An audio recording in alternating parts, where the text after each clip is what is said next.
কাঁঠালপুর নামে একটি গ্রাম ছিল। সেই গ্রামে এক কৃষক বাস করত। সে ছিল অনেক পরিশ্রমী ও দয়ালু। রাজু প্রতিদিন সকালে জমিতে গিয়ে হাল দিয়ে জমিকে চাষের যোগ্য করে তুলত। সে জমিতে সব জায়গায় বীজ ছিটে দিত এবং ভাবতে খুব তাড়াতাড়ি তার ফসল হবে। তার সে কাজকে খুব মনে আনন্দে কাজ করতো সারাদিন। কিছুদিন পর বীজ থেকে সবগুলো চারা বের হতে শুরু করলো। আরও কিছুদিন পর তার গাছ থেকে বড় বড় টমেটোর থোকা থেকে ঝুলতে দেখা যায়। হঠাৎ করে একদিন অনেক বৃষ্টি হতে শুরু করে। রাজু জমিতে গিয়ে দেখতে পেল, হাই সর্বনাশ, আমার পুরা কপাল! এত কষ্ট করে আমি ফসল ফলালাম, কিন্তু তা এক মুহূর্তে সব শেষ হয়ে গেল। এখন আমি কি করব কিছুই তো বুঝতে পারছি না। রাজু তার ঘরে বসে ভাবছে, আমি মহাজনের কাছ থেকে টাকা ধার নিয়েছি, এই মাসে আমাকে পরিশোধ করতে হবে। কিভাবে শোধ করব কিছুই তো বুঝতে পারছি না। আল্লাহ, তুমি একটা পথ দেখাও। তার কিছু সময়ের পর রাজু তার দরজায় শুনতে পারলো কে জানে আওয়াজ করতে শুরু করলো। কে তুমি? ঘরে ভিতরে এসো পড়ো। বন্ধু, তুমি কেমন আছো? তোমাকে অনেক দিন পর আমি দেখছি। তুমি তো আমাকে ভুলেই গিয়েছো বন্ধু। আরে বন্ধু, আমি তো অনেক ব্যস্ত থাকি কাজকর্মের জন্য, তাই তোমার সাথে আসতে পারি না দেখা করতে। বলো, কেমন তোমার কাজকর্ম চলছে? বন্ধু, আমি খুব টেনশনের মধ্যে আছি। আমার তো ফসল সব নষ্ট হয়ে গেছে। এখন আমি মহাজনটাকে কিভাবে শোধ দেবো?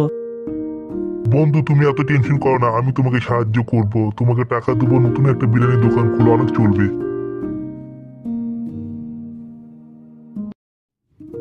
বন্ধু, তুমি এভাবে আমার বিপদে পাশে দাঁড়াবে, সত্যি তোমার মতো বন্ধু পাওয়া আমার খুব কপাল। রাজু খুব সকালে ব্যাগ নিয়ে চলে গেল বাজারে। সেখানে গিয়ে সে মাংস, চাল, মশলা ইত্যাদি কিনতে শুরু করলো।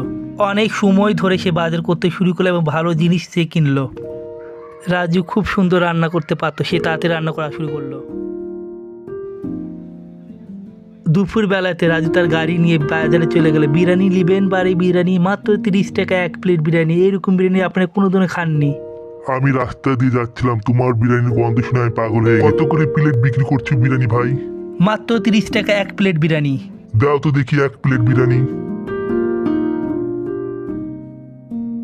সত্যি কথা বলি ভাই, এই বাজারে আমি অনেক বিরিয়ানি খেয়েছি, কিন্তু তোমার মতো বিরিয়ানি স্বাদ আমি কারো কাছে পাই নাই।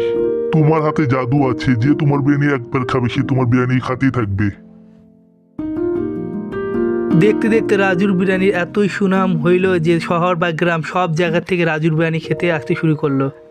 রাজু ভাবছে, এত বিরিয়ানি আমি বিক্রি করবো কোনোদিন কল্পনা করতে পারিনি। ধীরে ধীরে রাজুর ক্যাশ বাক্স অনেক টাকা জমা হতে শুরু করলো এবং রাজু অনেক আনন্দ হতে শুরু করলো।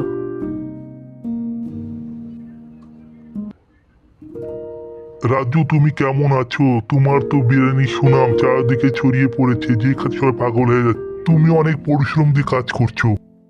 বন্ধু, তোমার দয়া আমি এখানে আসতে পেরেছি। তুমি না থাকলে আমি কখনো এই পথে আসতে পারতাম না। তোমার মতো ভালো বন্ধু পাওয়া সত্যি আমার সৌভাগ্য। এমন ভাবে বলে আমাকে লজ্জিত করো না রাজু, আমার তো এটা কর্তব্য।